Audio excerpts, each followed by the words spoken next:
A Walsall housing association has apologised after residents at Humphries House in Brownhills were left without running water twice in recent weeks.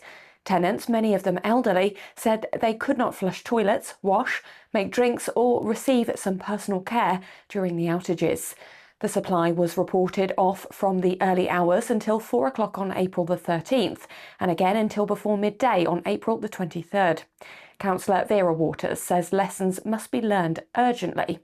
The Housing Association group, WHG, says the disruption was caused by an intermittent fault with the building's water pumps, and a full investigation is now underway to establish what happened.